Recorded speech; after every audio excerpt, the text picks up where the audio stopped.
पेट भरने के लिए खाना नहीं, जेब में पैसे नहीं, घरों में घंटों बिजली नहीं, बच्चे एग्जाम नहीं दे पा रहे, माता पिता काम पर नहीं जा रहे।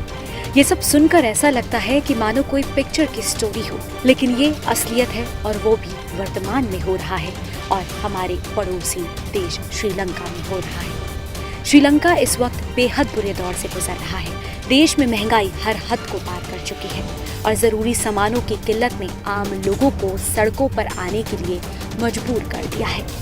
श्रीलंका में जारी आर्थिक संकट की वजह से लोग सड़कों पर आ गए हैं और सरकार के खिलाफ प्रदर्शन कर रहे हैं। हिंसक होते प्रदर्शनों को देखते हुए श्रीलंका के राष्ट्रपति गोताबाया राजपक्षा ने सार्वजनिक आपातकाल का ऐलान कर दिया है। श्रीलंका के राष्ट्रपति कार्यालय से जारी आदेश में कहा गया है कि देश में कानून व्यवस्था कायम रखने, आवश्यक वस्तुओं की सप्लाई को जारी रखने के लिए ऐसा करना जरूरी हो गया है। इसलिए पूरे श्रीलंका में आपातकाल लागू किया जाता है। ये फैसला उस समय लिया गया है जब उनके और उनकी सरकार के खिलाफ देश में प्रदर्शन तेज हो चुका है। देश की जनता राष्ट्रपति के खिलाफ बेहद गुस्से में है। सड़कों पर उतरी जनता ने सरकारी संपत्ति को नुकसान पहुंचाना शुरू कर दिया है। लोग राष्ट्रपति के इस्तीफे की मांग कर रहे हैं। जनता की पुलिस से झड़प हो रही है, आंसू गैस के गोले दागे जा रहे हैं और जमीन पर माहौल तनाव का बना हुआ है।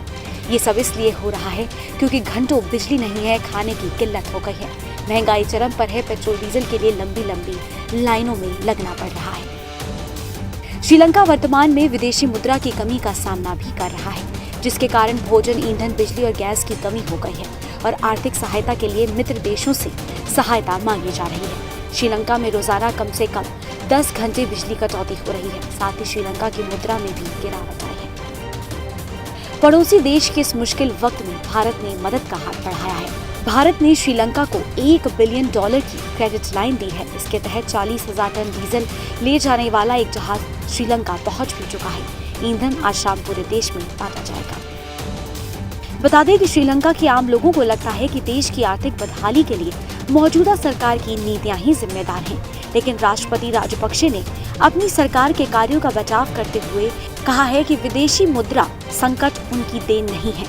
आर्थिक मंदी काफी हद तक महामारी से प्रेरित थी, जिससे श्रीलंका का टूरिज्म भी चौपट हो गया। बहरहाल वजह जो भी हो, इस वक्त जो हाहाकार श्रीलंका में मचा हुआ है उसका अंदाजा भी लगाना हम सब के लिए काफी मुश्किल वाली चीज है।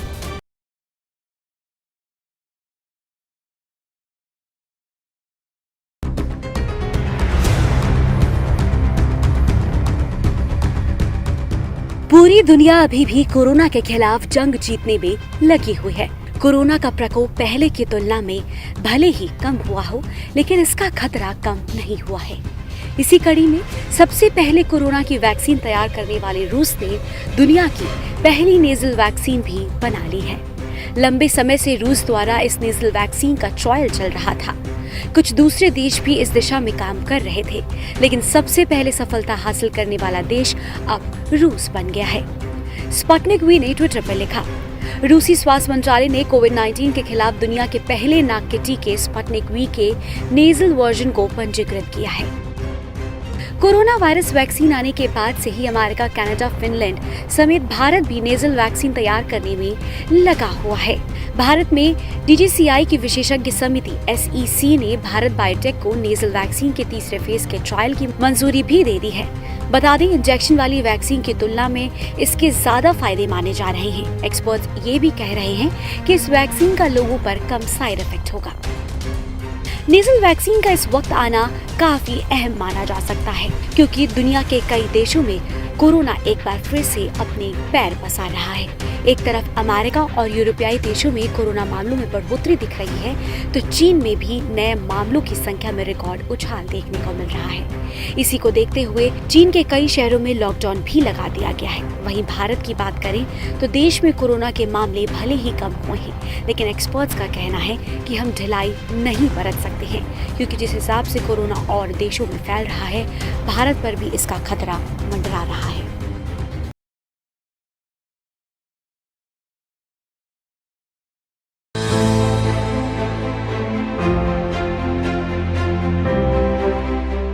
आम आदमी पार्टी पंजाब में प्रचंड जीत हासिल करने के बाद अब बीजेपी शासित गुजरात में किला फतेह करने की तैयारियों में जुट गई है। गुजरात विधानसभा चुनाव साल के अंत में होने वाले हैं। पंजाब की जीत से गदगद आम आदमी पार्टी अब बीजेपी को सीधी टक्कर देने के लिए पूरी तरह से एक्शन मोड में है। इसीलिए तो दिल्ली के मुख्यमंत्री अरविंद केजरीवाल और पंजाब के मुख्यमंत्री भगवंत मान शनिवार को अहमदाबाद में रोड शो करने पहुंचे। इसमें बड़ी संख्या में लोग मौजूद दिखाई दिए। अरविंद केजरीवाल की रोड शो की शुरुआत निकोल से हुई। दोनों ही नेताओं के इस दौरे को आम आदमी पार्टी का गुजरात में चुनाव प्रचार का आगाज माना जा रहा है। आज तिरंगा यात्रा में सभी ने हाथों में तिरंगा पकड़ा हुआ था। इस दौरान पहले लड़े थे गोरों से, अब लड़ेंगे चोरों से के नारे लगाए गए। इस दौरान दिल्ली के मुख्यमंत्री अरविंद केजरीवाल ने कहा कि दोस्तों, मुझे राजनीति करनी नहीं आती, मुझे भ्रष्टाचार खत्म करना आता है। हमने दिल्ली में भ्रष्टाचार खत्म कर दिया, पंजाब में भगवंत मान ने 10 दिनों में भ्रष्टाचार खत्म कर दिया। अब बारी गुजरात की। दोस्तों, हमें राजनीति करनी नहीं आती, हमें देशभक्ति करनी आती है। ये ऊपर वाले का कुछ करिश्मा हो रहा है, भगवान कुछ ना कुछ करवा रहा है। नहीं तो हम छोटे से लोग 10 साल पहले अरविंद केजरीवाल को कोई नहीं जानता था इस देश में। अचानक दिल्ली में आम आदमी पार्टी की सरकार बन गई, फिर पंजाब में आम आदमी पार्टी की सरकार बन गई, और अब ये ऊपर वाला कुछ तो करवा रहा है। दोस्तों, हम यहाँ पे बीजेपी को हराने नहीं आए, हम यहाँ पे कांग्रेस को हराने नहीं आए, हम यहाँ पे देश को जिताने आए हैं, गुजरात को जिताने आए हैं। हमें राजनीति करनी नहीं आती, हम देश को जिताने आए हैं। 25 साल आप लोगों ने इनको मौका दिया, एक मौका हमें भी देके देखो। पंजाब के मुख्यमंत्री भगवंत मान बोले कि हमने पंजाब में झंडे गाड़े हैं, अब दिल्ली और पंजाब तो हो गया, अब हम गुजरात की तैयारी कर रहे हैं, हम बीजेपी का सफाया करने आए हैं। मुझे पत्रकारों ने पूछा कि आपने दिल्ली में 2 बार बीजेपी का सफाया कैसे कर दिया। मैंने कहा कि उनका चुनाव चिन्ह क्या है? कमल का फूल। मैंने कहा कि हमारा चुनाव चिन्ह क्या है? झाड़ू। मैंने कहा कमल का फूल कहाँ होता है? टीचर में। मैंने कहा झाड़ू का क्या काम होता है? कैसे टीचर साफ करना। मैंने कहा साफ करना। हुकूमत लोग करते हैं जिनका दिलों पर राज होता है, यूं कहने को तो मुर्गे के सर पे भी ताज होता है। बता दें, रोड शो से पहले दोनों नेता आज अहमदाबाद के साबरमती आश्रम पहुंचे और महात्मा गांधी से जुड़ी सामग्रियां देखी। दोनों मुख्यमंत्रियों ने इस दौरान चरखा भी चलाया। केजरीवाल और मान ने साबरमती आश्रम में हृदय कुंज का दौरा किया, जहां महात्मा गांधी रहते थे। इसके अलावा उन्होंने संग्रहालय का भी दौरा किया तथा गांधी की प्रतिमा पर शीश झुकाया।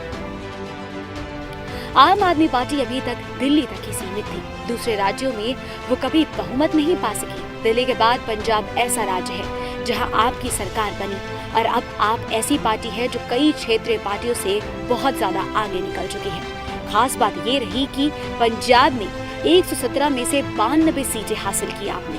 यही वजह है कि आम आदमी पार्टी अब गुजरात में भी भरोसा दे रही है कि जिस तरह पंजाब में उन पर लोगों ने भरोसा किया, उसी तरह गुजरात के लोग भी कर सकते हैं। वहीं केजरीवाल के साथ भगवंत मान की मौजूदगी इस बात को पुख्ता करती है कि वो गुजरात चुनाव में पूरा जोर लगाने वाले हैं।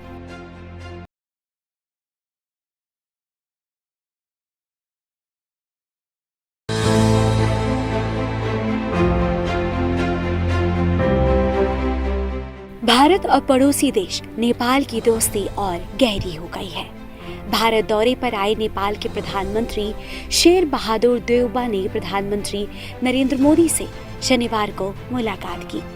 इस दौरान दोनों देशों के बीच रिश्तों को एक नए मुकाम पर ले जाने की प्रतिबद्धता दोहराई गई और आज कई अहम फैसले भी लिए गए। इसी कड़ी में भारत को नेपाल से जोड़ने वाली जयनगर कुर्था रेल लाइन की शुरुआत की गई। यात्री ट्रेन सेवाओं का निर्माण भारत की अनुदान सहायता के तहत किया गया है। जयनगर कुर्था रेल लाइन भारत के जयनगर को नेपाल के जनकपुर से जोड़ेगी। पीएम मोदी ने कहा कि दोनों देशों के लोगों के बीच सुगम, बाधारहित आदान प्रदान के लिए ऐसी योजनाएं बेहतरीन योगदान देंगी। प्रधानमंत्री देवबा जी और मैंने व्यापार और सभी प्रकार से क्रॉस बॉर्डर कनेक्टिविटी उस इनिशिएटिव्स को प्राथमिकता देने पर भी सहमति जताई। जयनगर कुर्था रेल लाइन की शुरुआत इसी का एक भाग है। दोनों देशों के लोगों के बीच सुगम, बाधा रहित आदान प्रदान के लिए ऐसी योजनाएं बेहतरीन योगदान देगी। सिर्फ रेल लाइन ही नहीं, भारत का popular payment service RuPay card अब नेपाल में भी काम करेगा। पीएम मोदी ने इस मौके पर कहा कि नेपाल में रुपे कार्ड की शुरुआत हमारी फाइनेंशियल कनेक्टिविटी में एक नया अध्याय जोड़ेगी। नेपाल में रुपे कार्ड की शुरुआत हमारी फाइनेंशियल कनेक्टिविटी में एक नया अध्याय जोड़ेगी। अन्य प्रोजेक्ट्स जैसे नेपाल पुलिस एकेडमी, नेपालगंज में integrated check post, Ramayana circuit आदि भी दोनों देशों को और करीब लाएंगे। आज की हमारी बातचीत भारत नेपाल संबंधों के भविष्य के लिए महत्वाकांक्षी लक्ष्य निर्धारित करने के लिए कारगर सिद्ध होगी। वहीं नेपाल के प्रधानमंत्री शेर बहादुर देउबा ने कहा कि मैं नेपाल और नेपाली लोगों के प्रति आपके स्नेह और लगाव का सम्मान करता हूँ, उसकी सराहना करता हूँ। मेरी यात्रा इस भावना को और मजबूत करेगी। हम भारत की प्रगति से लाभ की तरफ देख रहे हैं। Truly admire your love and affection to Nepal and Nepali people, and my visit today will further reinforce this innate sentiment. This is my fifth visit to India as Prime Minister of Nepal. This time I am particularly delighted to visit India in a special year with Azadi Ka Amrit Mahotsav is being observed, and we are also celebrating 75th year of formalization Nepal-India diplomatic relations. I admire the progress that India is making under the visionary leadership of Shri Modi ji. Bharat और नेपाल के बीच आज और भी कई मुद्दों पर बातचीत हुई और MOU भी साइन किए गए। दोनों देशों के बीच हुए पहले समझौते में भारत की अगुवाई में शुरू हुए इंटरनेशनल सोलर अलायंस में शामिल हुआ नेपाल। दूसरे समझौते में रेलवे क्षेत्र में भारत और नेपाल के बीच तकनीकी सहयोग बढ़ाने पर समझौता किया गया। तीसरे में नेपाल को पेट्रोलियम उत्पाद आपूर्ति पर करारनामा, इंडियन ऑयल कॉरपोरेशन लिमिटेड और नेपाल ऑयल कॉरपोरेशन के बीच MOU। इसके अलावा चौथे समझौते में नेपाल ऑयल कॉरपोरेशन और IOCL के बीच तकनीकी सहयोग के लिए हस्ताक्षर किए गए।